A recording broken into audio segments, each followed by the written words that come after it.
No, no, no. We're not talking about rights. I want to Um, break that conversation. no, no. That conversation is. I'm bored of it. I'm bored of I'm it, and thinking about it more, but like I do like my brain needs like I like just want to go play Halo and shoot aliens for a minute, you know? no, definitely, definitely. Though I would say that I was very lucky in the sense that I was preparing for that conversation like for 2 years, perhaps, um, because it wasn't like something that came up on the spot. It was more like something that I was thinking because of my own reasons. Like I started studying advertising, and when I started studying advertising, like I spent like the next 4 years thinking about like what justifies a politician in their claims, like because I wanted to be like a propagandist and like write the speeches of the politicians. And every politician, I wouldn't know how to say it in English, but the word in Spanish is arrogar. It's like arrogates. They take upon themselves like being your savior. Like they take upon themselves to define reality, to define what's good, and to give that, and to be the one to give that good for you. So it's like uh, I wouldn't know how to say, but it's like they Like take in English, aggregor, it's to form a collection from different parts. It's like you no, bring the different no, no, things no, together. No? no, no, no. I mean like to take ownership. I don't know how to. It's like well, anyway, Just say chalk. yeah, Don't yeah, be it. and Never mind. I'm not gonna say yeah, what I was yeah, gonna yeah. say. Yeah, anyway, so I was thinking like what justifies speech itself, like because whenever you speak there's a performative aspect of like I speak because I presume to know. It's like Right. You're they're like yeah, the philosophy of linguistics. yeah, yeah, yeah, yeah, exactly. So I was thinking to myself like what justifies the presumption that the politician, that would be a nice word to translate, presumption, the presumption to like be speaking for the people, to know what the people want and need.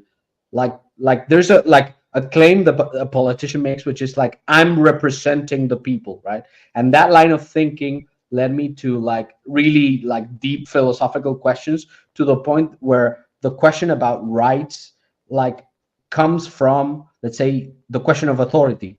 Because I started to think, well, what gives authority to these politicians? Like because these politicians, they're performatively like stealing it with their words. It's like they're claiming I'm the one to give that to you, and it's like, dude, who are you? You're just making a bid for power. You're making like a bid, and it's the same thing sometimes, even in the media, like journalists and media personalities, entertainers, like they take it, they presume to be the ones to teach you about something. It's like the very fact that they're speaking is a performative presumption that they know what they're talking about and they should be telling it to you. But anyway, like that was something that got me a little bit pissy and drove me into the far right. Like I became like super far right because I started to notice everything in every interaction like that. And anyway, regarding the whole rights thing, I simply wanted to ask you like a few questions because you sent me a very endearing message. Like to me it was endearing, but you said like no, like you should probably make like slides, like videos with slides, because like you seem to, like, to write better than, and my perception was like us is Yeah, not necessarily write better, but like you'll send me these. Like I'll get back on Discord. Like okay, like to like give him a justified response, I need to like sit down and read. Like he's getting his thoughts out in a.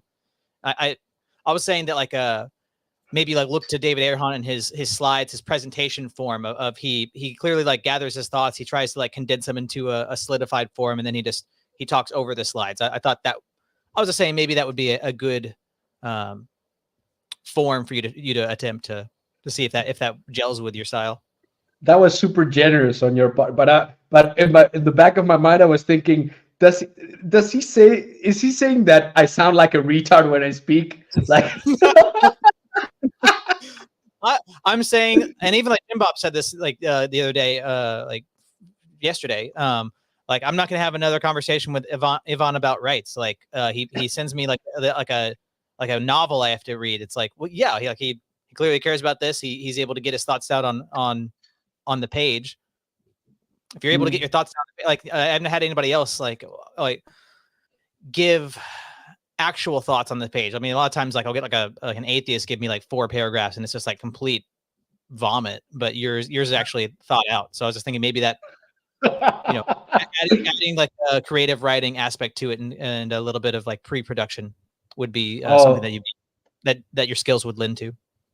Oh, thank you. That's such a mighty compliment, man. Like for real, some of the videos that I did that weren't like a live streams or such, like I was actually reading like a script, but I think that the StreamYard like method of like laying stuff on top while I read and then I go into like more extemporaneous speech is kind of better because it gives a visual aid to people who need a little bit of stimulation or to follow. Because for example, I love to read subtitles while I'm watching something, you know, and if you watch content at twice the speed, which I usually do, the subtitles are actually quite helpful because you might miss something because of a mispronunciation or something.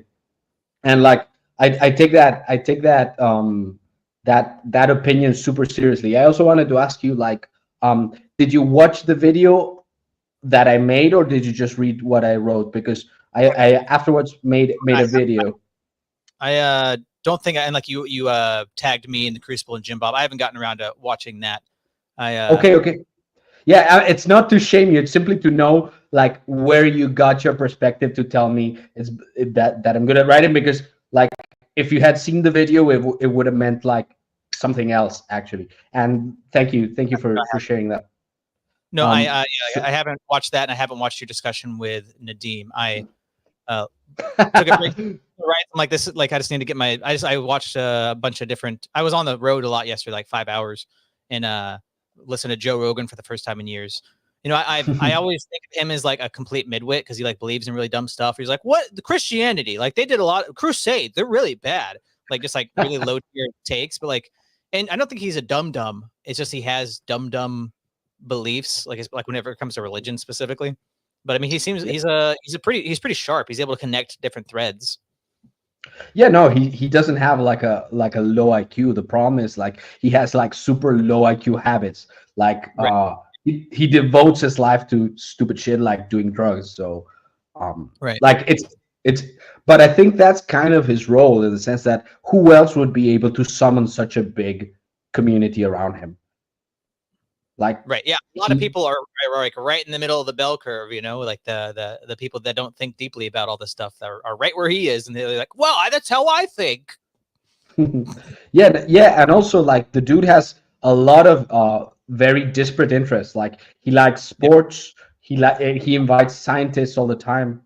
So and politicians, like it's an interesting thing. I mean, the dude single-handedly made long form content like a thing.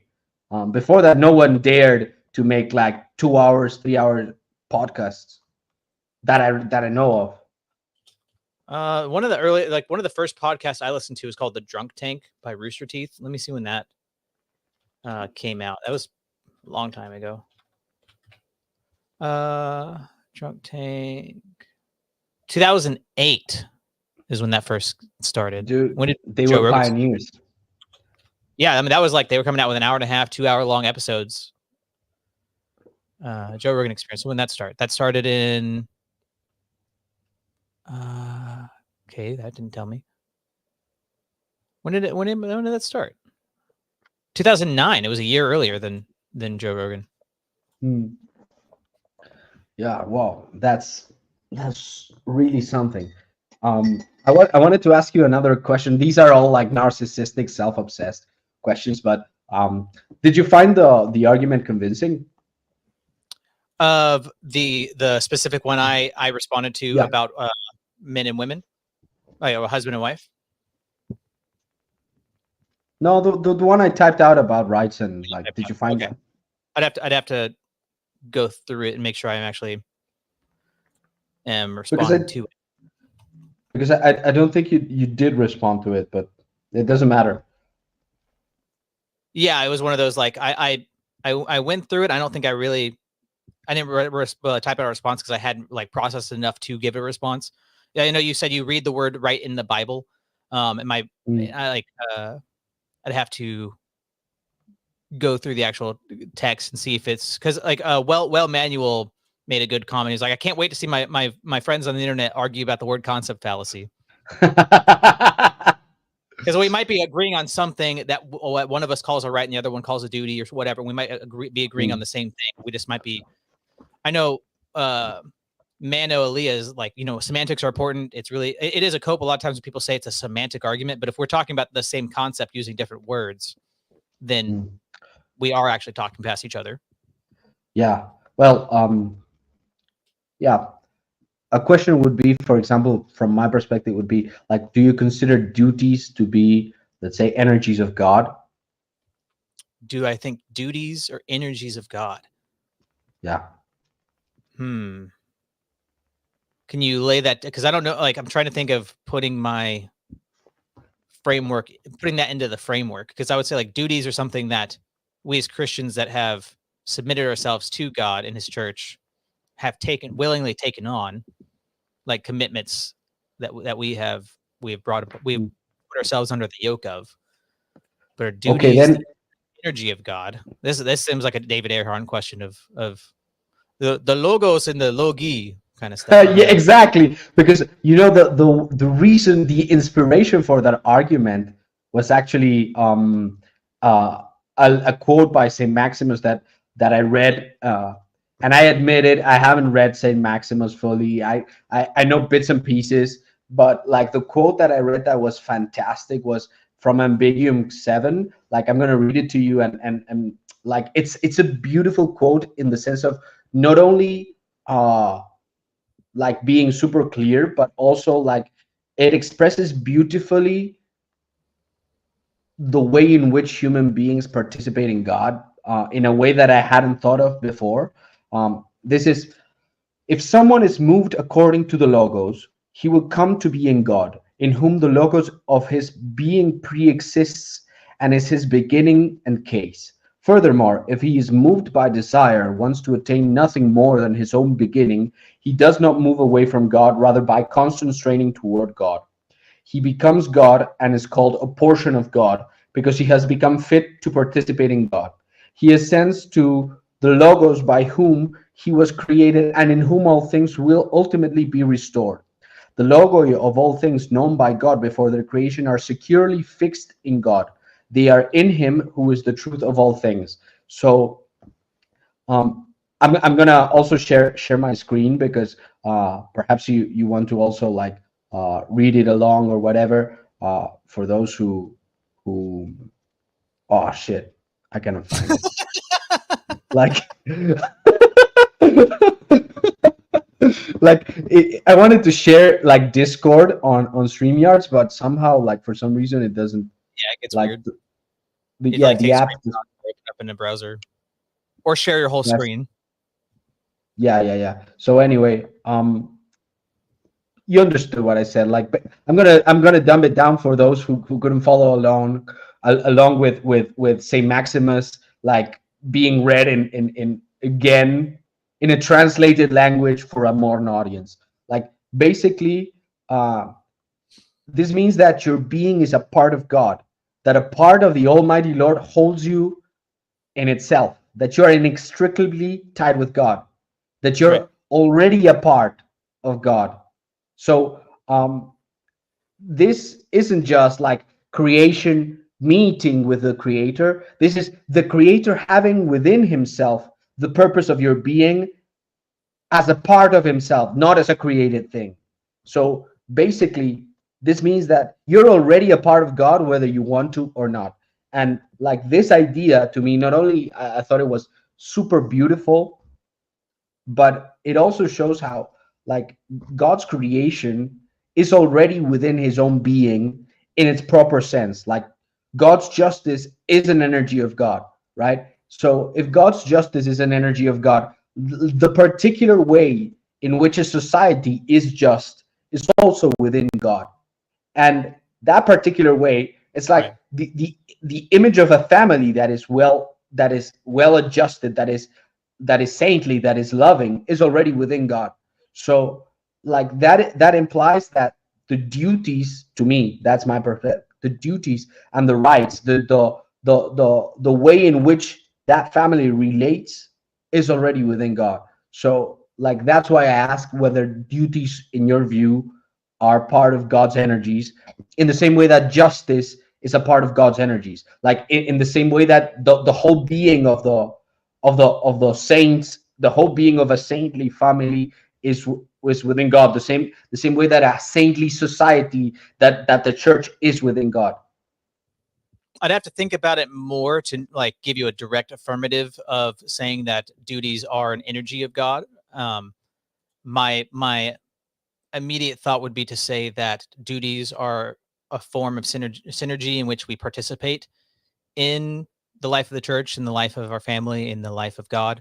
Like you mentioned justice. Like when I uphold my duties, I do my duties, then that makes me more like God. That helps me clean my noose, being able to purify myself. When a monk is obedient to his abbot, that is him fulfilling his duties and therefore becoming more aligned with God because he's participating in that obedience. So whether I say that that duty is an energy of God or a form of participation, I'd have to think about it more to parse out that difference. But I would lean towards participation. I mean, I also don't. I'm not saying that entails that it's exclusive from being an energy. I just have to think about it more. You're muted.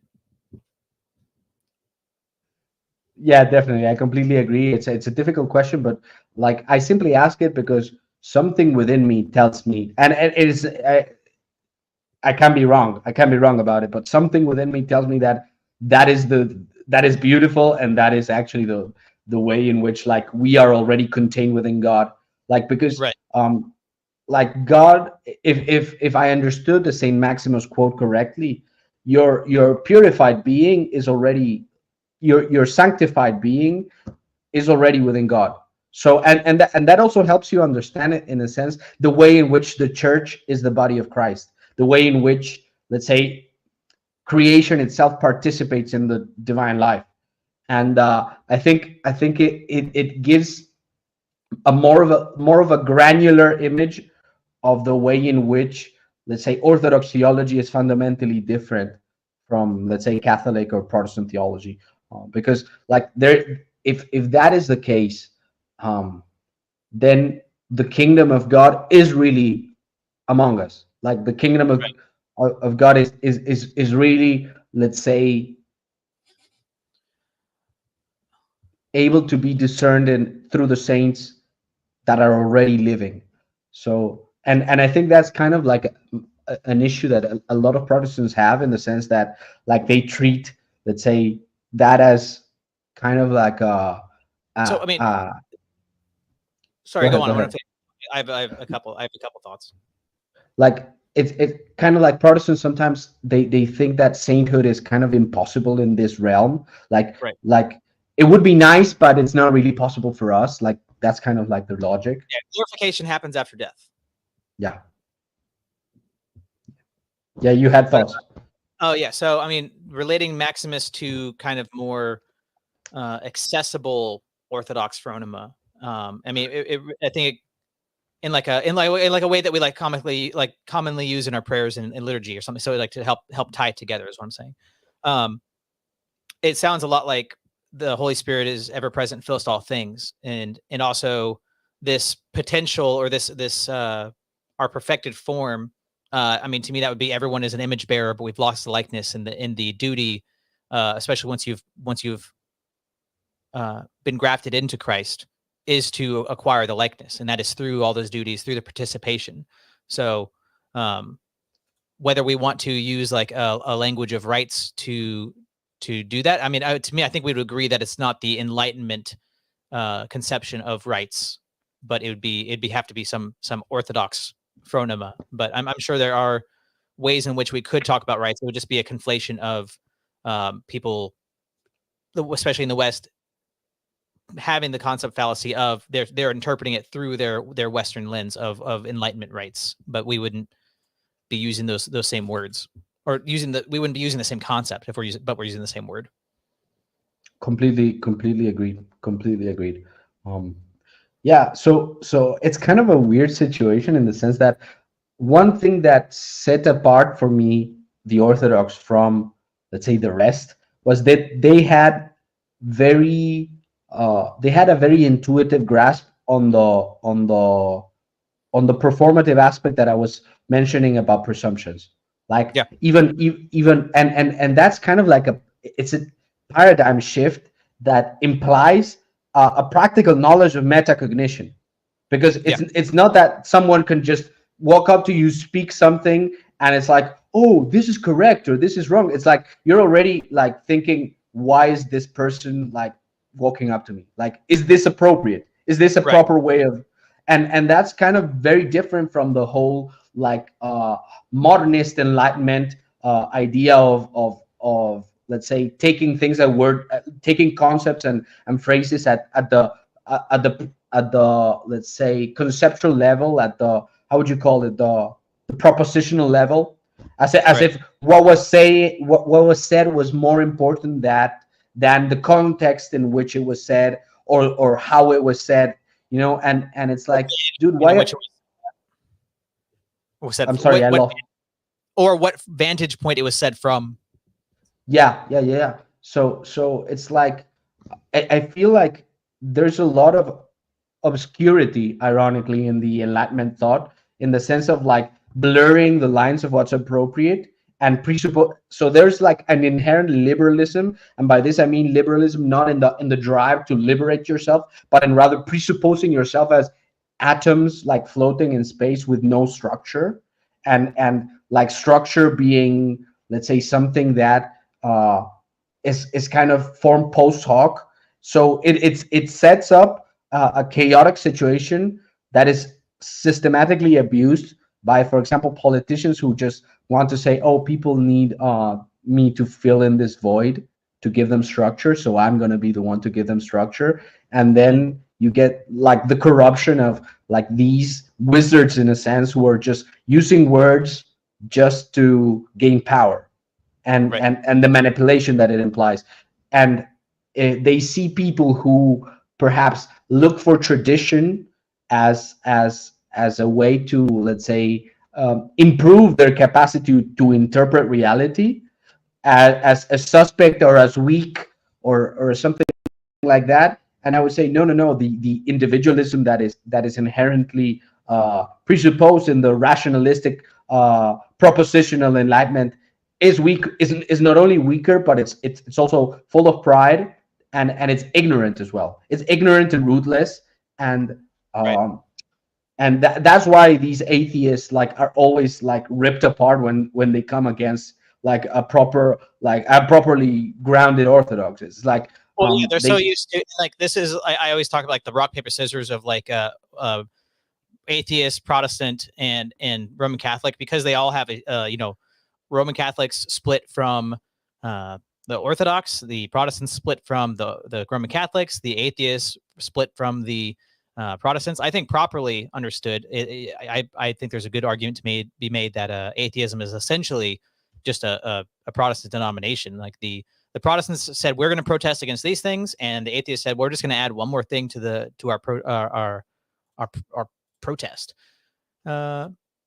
But I was going to say, yeah, like they all can come up with decent arguments against each other, and they're so used to infighting. And that's where I was when I was a Protestant. I felt like I had really good arguments against the other two sides, my rock, paper, scissors.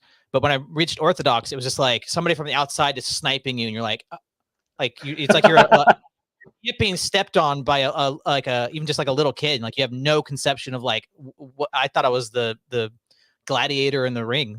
I'm just getting destroyed. But I do need to get going. I've got some work to do. I've got to fill up a bunch of forms, and I'm home alone. I'd like to get a little bit of work done at the house. But yeah, Avon, thanks for having me on, and hope you have a good rest of your day and have a good weekend, man. Yeah, it was a pleasure to have you, man.